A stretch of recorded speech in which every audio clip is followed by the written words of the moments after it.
Congress party कार्यालय पर आज जो प्रेस वार्ता रखी गई है, इसका क्या उद्देश्य है? देखिए, आज के कार्यक्रम का उद्देश्य है कि जो नीट परीक्षा पिछले मई में जो निरस्त हुई है, पेपर लीक हुआ है, उसमें लगभग 22 लाख परीक्षार्थी उसमें बैठे थे, छात्र छात्राएं बैठे थे। और जो पेपर लीक हुआ, परीक्षा रद्द की भाजपा सरकार ने, भारत सरकार ने, उसको लेकर के लगभग 20 से 21 छात्र छात्राओं ने आत्महत्या कर दिया। और हम लोग स्पष्ट रूप से जानना चाहते हैं कि क्या देश के शिक्षा मंत्री को अभी तक शर्म नहीं आई? देश का युवा, देश का छात्र सड़कों पर बैठा है, लगातार आंदोलन कर रहा है, लखनऊ से लेकर दिल्ली तक। और तनिक भी इंसानियत बची हो, शर्म बची हो शिक्षा मंत्री माननीय धर्मेंद्र प्रधान जी के अंदर, तो कांग्रेस पार्टी और इस देश का हर युवा उनके इस्तीफे की मांग करता है। एक तरह से देखा जाए, कांग्रेस पार्टी उतनी खुलकर इस मुद्दे पर बात नहीं कर रही है, लेकिन दूसरी तरफ देखा जाए कि देश का युवा कहीं जंतर मंतर पर जैसे लगातार आज 4 दिनों से प्रदर्शन चल रहा है, उस पर क्या कहेंगे? अभी आपने देखा होगा कि बीते 17 तारीख को कोटा जैसे शहर में आदरणीय राहुल गांधी जी ने एक बहुत बड़ी रैली किया। और उस रैली में कांग्रेस पार्टी के लोग नहीं थे, जो उस शिक्षा से और जो आज की इस भारत सरकार की व्यवस्था से प्रभावित जो नौजवान है, युवा है, जिनका भविष्य अधर में चल रहा है, लाखों लाखों की संख्या में वहां नौजवान छात्र छात्राएं बैठे हुए थे। तो ऐसा कहीं नहीं कांग्रेस पार्टी नहीं है। पूरे देश में अगर कोई असहायों की बात करता है तो हमारे नेता राहुल गांधी जी बात करते हैं, और जब भी कोई पीड़ित की बात होती है, देश में युवाओं की बात होती है, महिलाओं की सुरक्षा की बात होती है, किसानों की बात होती है, तो लगातार सरकार को आंख से आंख मिलाकर कोई बात करता है तो हमारे नेता आदरणीय राहुल गांधी जी करते हैं। अच्छा, कुशीनगर में कांग्रेस पार्टी की स्थिति को देखा जाए तो उतनी सक्रियता नजर नहीं आती है, उस पर क्या कहना है आपका? देखिए, नजरिया अलग हो सकता है देखने का। पिछले 1.5 वर्ष हो गए लगभग जब से मुझे इस जिले का अध्यक्ष बनाया गया। आपसे मैं सीधा तरीका से कहना चाहूंगा कि आप जन सूचना के अधिकार, आप RTI डाल दीजिए और पता कर लीजिए जिलाधिकारी कार्यालय से और जनपद के विभिन्न कार्यालयों से कि कौन सी ऐसी पार्टी है जिसने सबसे अधिक आंदोलन किया है और जनहित के मुद्दों को लेकर सबसे ज्यादा कोई लड़ा होगा, तो आपको लिखित सूचना मिल जाएगी। कांग्रेस पार्टी आपको लड़ी है, दिखाई दी है। जो देश में विपक्ष के नेता हैं राहुल गांधी जी, उन्होंने एक अभियान छेड़ा हुआ है, छात्रों की गूंज अभियान। इस अभियान को कुशीनगर में दिशा और दशा देने का काम आप कर रहे हैं कि नहीं, इस पर कुछ बताइए। ठीक है, ठीक उसी क्रम में आज आपके बीच हम लोग प्रेस कॉन्फ्रेंस कर रहे हैं और बहुत जल्द 1 से 2 दिन के अंदर सूचना निकल जाएगी और आपको दिखाई देगा कि आपके मुख्यालय पडरौना के अंतर्गत हजारों की संख्या में युवाओं छात्रों को बैठाया जाएगा। उसमें जनप्रतिनिधि भी बैठेंगे, बुद्धिजीवी वर्ग भी रहेगा। और जो कोटा में राहुल गांधी जी ने किया छात्रों की गूंज रैली, आगे आने वाले समय में प्रयागराज में, दिल्ली में, पटना में बहुत बड़े पैमाने पर होने जा रहा है। उसकी रूपरेखा भी कुशीनगर में तैयार की जा रही है और 2 से 4 दिन के अंदर वो कार्यक्रम आपके बीच होने जा रहा है। जैसे कांग्रेस पार्टी बार बार आवाज उठा रही है कि जैसे ये पहली बार जो नीट की परीक्षा हुई है वह रद्द नहीं हुई है, इसमें अनियमितताएं नहीं आई हैं। ये परीक्षा 2018, 2021, 2022, 2024 और 2026 में अनियमितता का शिकार हुआ है और पेपर को रद्द करना पड़ा। तो क्या आप लोग के आंदोलन करने से इसमें कुछ सुधार आएगा?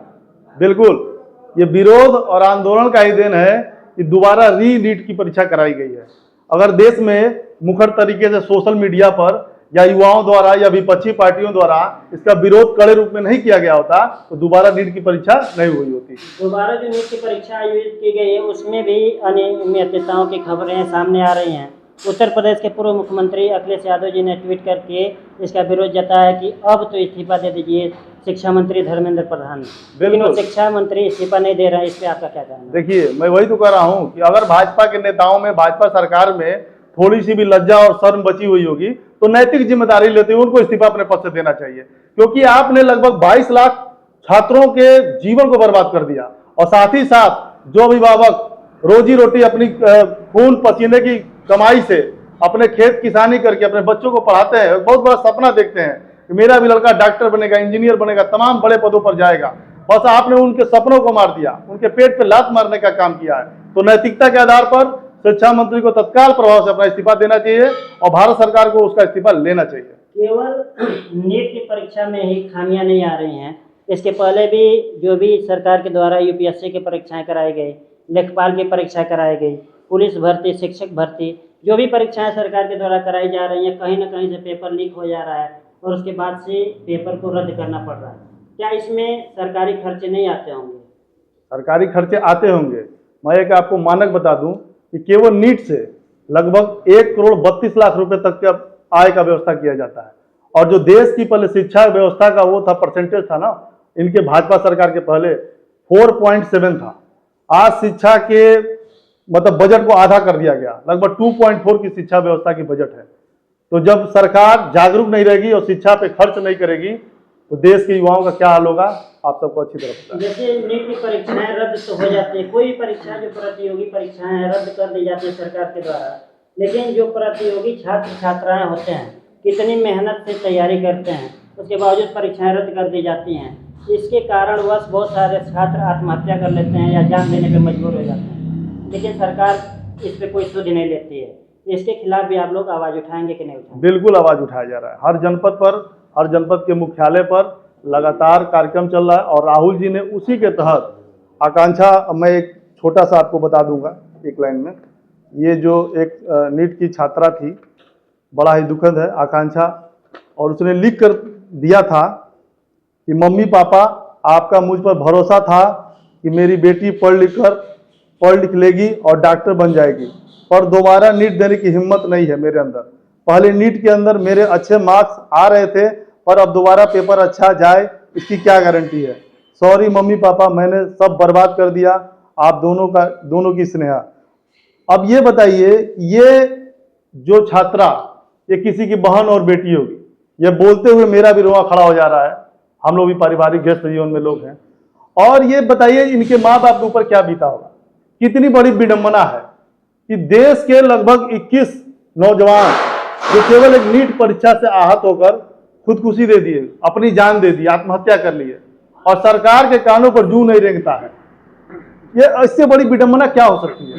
इसके अलावा भी सरकार के खिलाफ जो आप लोग अभियान चलाए हुए हैं, आपके मन में और कुछ प्रश्न हो, उसके जवाब आपके दिमाग में आ रहे हो तो बताइए। देखिए, केवल परीक्षा की बात नहीं है।